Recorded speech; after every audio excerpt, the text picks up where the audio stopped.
একেবারে না খেতে পেয়ে মরতে হবে, মুখ খুললেই তো টাকা। আমার লাইফে ফার্স্ট ইউটিউবার পেমেন্ট আসে। আমাদের ভালোবাসা নিয়ে মানির স্কুল যাওয়ার দিনটা পর্যন্ত আমি থাকতে চাই মানির স্কুল আমি কিন্তু ডিস্কে যাবো, আমার ডিস্কোটা দেখার খুব শখ। তোমার বউকে থেকে তো মনেই হয় না ক্যান্সার পেশেন্ট। এবার সবাই বলে মনের জোরটা প্রচুর, জানি না মনের জোর কতটা। আর আমার শ্বশুর বাড়িতে থাকি না, শ্বশুর বাড়ি রয়েছে, তো সেখানে থাকি না কিছু প্রবলেমের কারণে ফ্যামিলি। এইগুলোর ইএমআইয়ের মধ্যে আবার যদি ট্রিটমেন্টের কাটাকুচ্ছের টাকা অ্যারেঞ্জ করতে হয়, তাহলে তো পালানোর পথ খুঁজে পাবে। এরপর ফোন, বাড়িতে লোক আসা, বিতিকিচ্ছিরি একটা ব্যাপার। এই জায়গায় 20,000 টাকা ইনকাম না থাকলেও 20,000 টাকা ইএমআই দিতে হচ্ছে। সবটাই বলেছি, তোমরা যারা এখনও আগের ভিডিওটা দেখোনি অবশ্যই আমি দেখে আসতে বলবো। সেই ওয়াইজে আমি শখটা মিটিয়েছিলাম। অনেকের চোখ কটা লেগেছিল, অনেকে এখন হাসছি, আবার কখন কাঁদবো। আমার ক্ষেত্রে পেয়েছিলাম বাবা মার ঠিক নেই, বাড়ি ঘরের ঠিক নেই, এরকম অনেক ভিড়। সে কিন্তু তাও খুঁটিয়ে খুঁটিয়ে ভিডিওগুলো দেখবে। চাইলে সূর্যকে আটকে রাখতাম, আজকে ডিউটি যেতে দেবো না, কিন্তু সেটা আর ইচ্ছে থাকলেও হাত দুটো পা দুটো। তোমাদের সাথে শেয়ার করেছিলাম এর আগের ভিডিওতে আমাদের 23,000 ইএমআই কিসের চলে। আমি যখন বিগত কিছুদিন আগে, মানে কয়েক মাস আগে, যখন আমি একটা বাড়িতে থাকতাম, অ্যাডভেস্টারের বাড়ি, তোমরা কিন্তু অনেকেই দেখেছো। তো সেই বাড়িটাতে কিন্তু প্রচণ্ড গরম ছিল। আর তোমরা কিন্তু এবারে কিন্তু সবাই জানো প্রচুর গরম পড়েছে। যারা এসি না নেওয়ার তারা পর্যন্ত এসি নিয়েছে, যেহেতু এত গরম পড়েছিল। আমাদের ওই বাড়িটা যেহেতু অ্যাডভেস্টারের ছিল আর সেভাবে হাওয়া ঢুকতো না, আর একটা কেমো পেশেন্টকে কিন্তু গরমের মধ্যে রাখা যায় না। প্রচণ্ড আমার এটা পার্সোনালি এটা আমার হয়েছিল, প্রচণ্ড শরীরের মধ্যে ইচিং হয়েছিল, প্রচুর জায়গায় জায়গায় র্যাশেস বেরিয়ে গেছিলো, লাল লাল দাগ হয়ে গেছিলো। জায়গা থেকে সূর্য তখন বললো যে তাহলে একটা কাজ করি, একটা হচ্ছে গিয়ে কুলার কিনি। বললাম যে কুলার, সেটা আবার কি? সেগুলো তো শুনেছি, কিভাবে হাওয়া হয়, কি হয়, কত ইলেকট্রিক বিল আসে। তো সূর্য বললো কিছু করার নেই, ফ্যান চালানো যাবে না, তুমি কুলারটা চালিয়ে থাকবে আর কুলারটা ইএমআইতে নিয়ে নিই। তো আমি বললাম কি যে হ্যাঁ নিয়ে নাও। ও না, সরি, মাই মিস্টেক, আমার হচ্ছে কি ফার্স্ট ইউটিউবের পেমেন্ট আসে, আমার লাইফে ফার্স্ট ইউটিউবার পেমেন্ট আসে। তো আমি ভাবলাম কি যে টাকা যদি থাকে তাহলে তো ঘরে থাকলেই খরচা হয়ে যাবে। বারবার ধরে লোকের বাড়িতে যেতে হচ্ছে, ঠান্ডা জল দাও গো, তুমি ডিউটি থেকে আসছো ঠান্ডা জলের জন্য, এর বাড়িতে যাচ্ছি ওর বাড়িতে যাচ্ছি, তাহলে একটা কাজ করি, একটা ফ্রিজ নিই।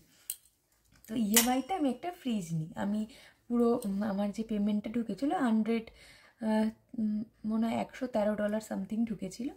তো সেই ওয়াইজে আনলাম কি ডাউন পেমেন্ট করি, 8,000 সামথিং ডাউন পেমেন্ট করেছিলাম।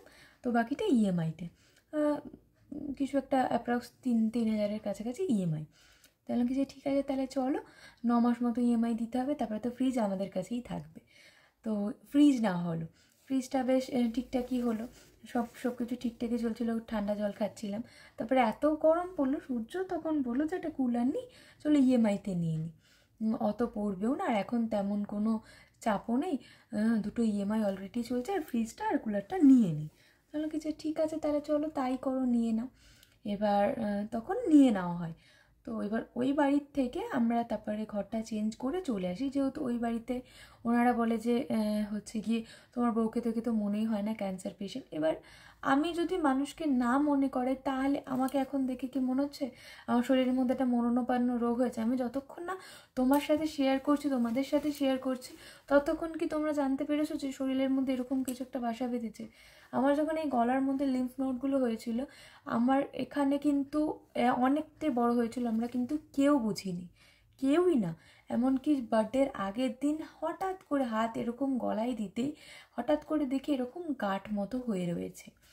তো সেটাই হচ্ছে কথা, আমি কিন্তু বুঝতে দিই না কখনোই।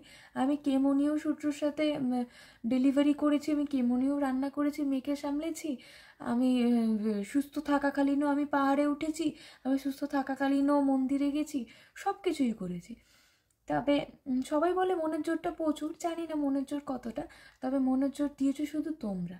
তো সেই জায়গা থেকে একটা ঝামেলা অশান্তি হয়, ওখান থেকে আমরা বেরিয়ে এসে এই বাড়িটা আমরা নিই। তো এই বাড়িটা নেওয়ার পর সব কিছু ঠিকঠাকই চলছিল। আর আমার যে ট্রিটমেন্টের পেছনে যে সমস্ত লোন রয়েছে, সেই সমস্ত লোনের টাকা। আর আমার শ্বশুর বাড়িতে থাকি না, শ্বশুর বাড়ি রয়েছে, তো সেখানে থাকি না কিছু প্রবলেমের কারণে, ফ্যামিলিগত প্রবলেম। তো সেখান থেকে আমরা কিন্তু ভাড়া বাড়িতেই থাকি। তো এখানে 3500 রেন্ট, তারপর ইলেকট্রিক বিল রয়েছে, তো তারপর এই তো ইএমআই, তারপরে তো খাওয়া দাওয়া খরচা এগুলো তো রয়েইছে। তো এই হচ্ছে কথা, ইএমআই এই কারণে চলে। আর এইগুলোর ইএমআইয়ের মধ্যে আবার যদি ট্রিটমেন্টের কাঁদাকুচ্ছের টাকা অ্যারেঞ্জ করতে হয়, তাহলে তো পালানোর পথ খুঁজে পাবে না। 20,000 টাকা আজকালকার দিনে সংসার হেসে গেলে চলে যায়, সেই জায়গায় 20,000 টাকা ইনকাম না থাকলেও 20,000 টাকা ইএমআই দিতে হচ্ছে। তারপর সূর্যর গাড়ির মেনটেনেন্স রয়েছে, গাড়িটার ওপর সমস্ত কিছু আমার মানে সংসার ডিপেন্ডেড।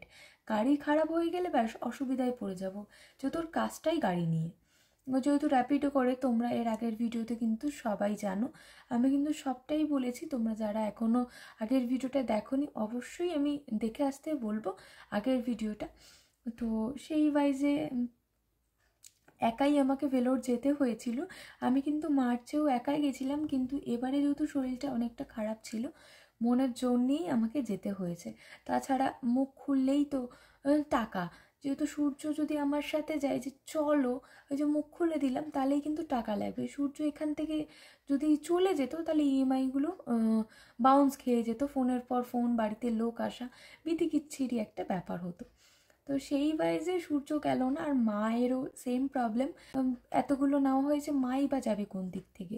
তো এই লোনের চক্করে ভীষণ বাজে একটা ব্যাপার, বাজে একটা ইফেক্ট হয়ে গেছে, যে মা আমার সাথে যেতে পারেনি, সূর্য আমার সাথে যেতে পারেনি, কেউই আমার সাথে যেতে পারেনি।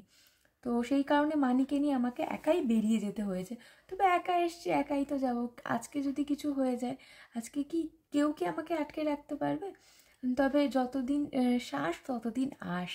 আমি যখন কেমো থেকে মানে কেমো নিতাম, তখনই আমি সূর্যকে বলেছিলাম আমি কিন্তু ডিস্কে যাব, আমার ডিস্কোটা দেখার খুব শখ, ক্লাবে যাওয়ার খুব শখ, মানে এটা একটু বিলাসিতা যাকে বলে, খুব শখ। আর ব্রাইডাল মেকআপ করে আরেকবার বিয়ে করার বা ব্রাইডাল মেকআপ সেজে তোমার সামনে এসে দাঁড়ানোর খুব শখ। তো তখন সূর্য বলেছিল ঠিক আছে তোমাকে ডিস্কে নিয়ে যাব, তুমি কি পরবে? তাহলে বলছি ঠিক আছে, আমি মিশোতে দেখেছি।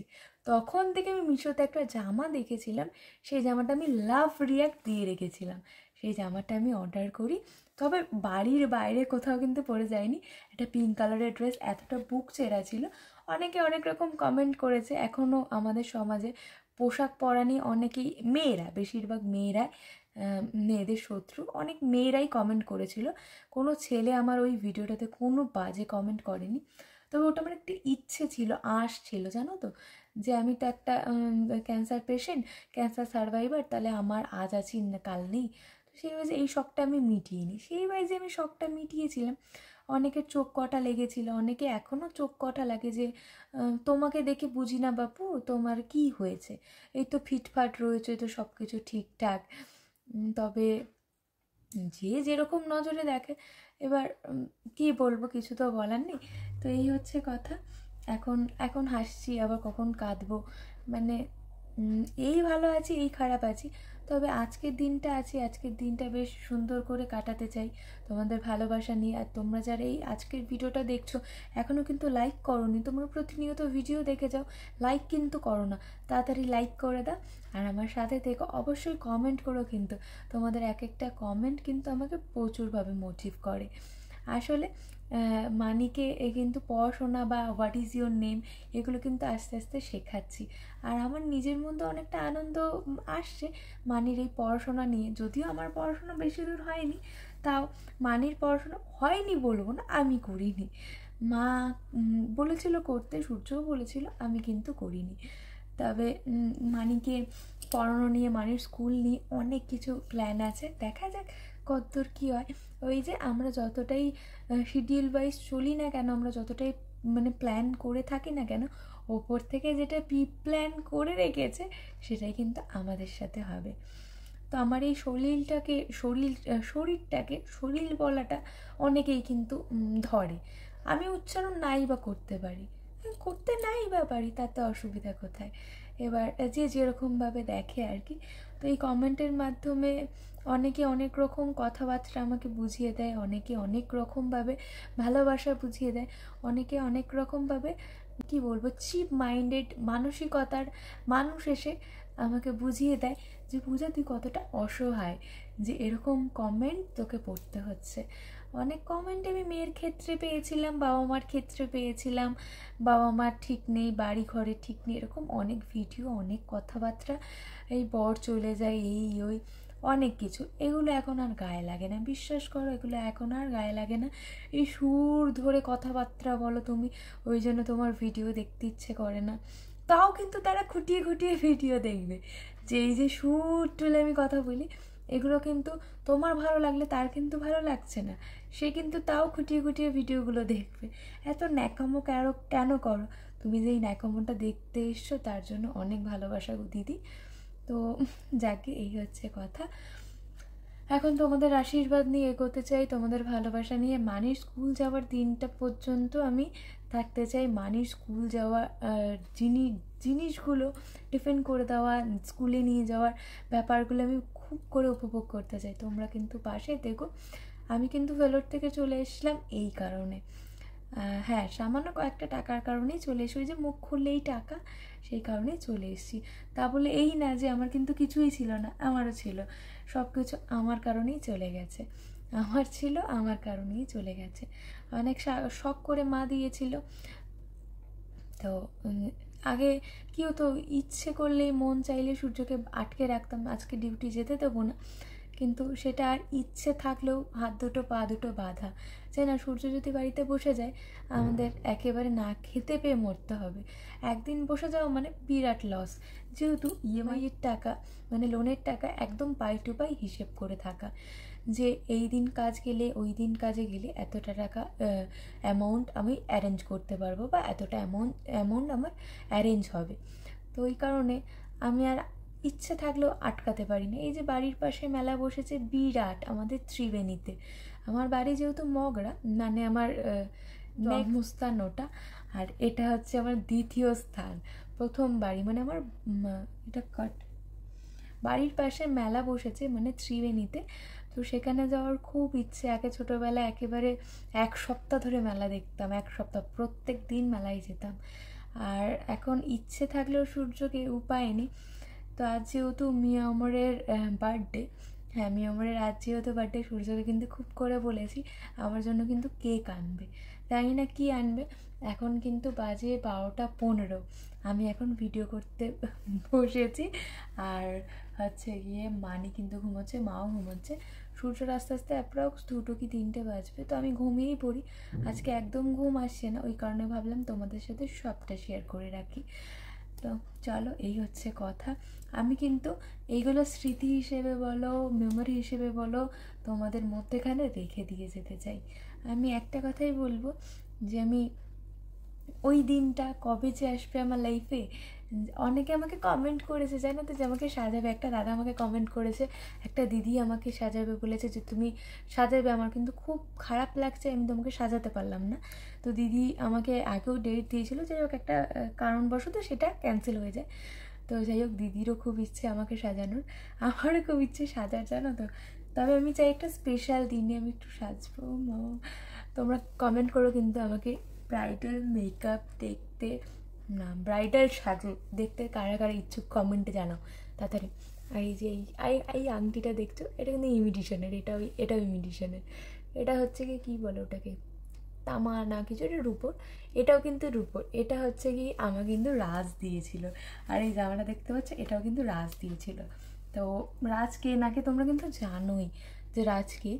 তো এটা কিন্তু আমাকে অ্যানিভার্সারিতে গিফট করেছিল। সূর্য কিন্তু আমাকে একটা শাড়ি গিফট করেছিল। আমাদের সাথে সেটা দেখানো হয়নি, না দেখাবো আমি কালকের ব্লগে দেখাবো। তো চলো, আজকের মতো টাটা।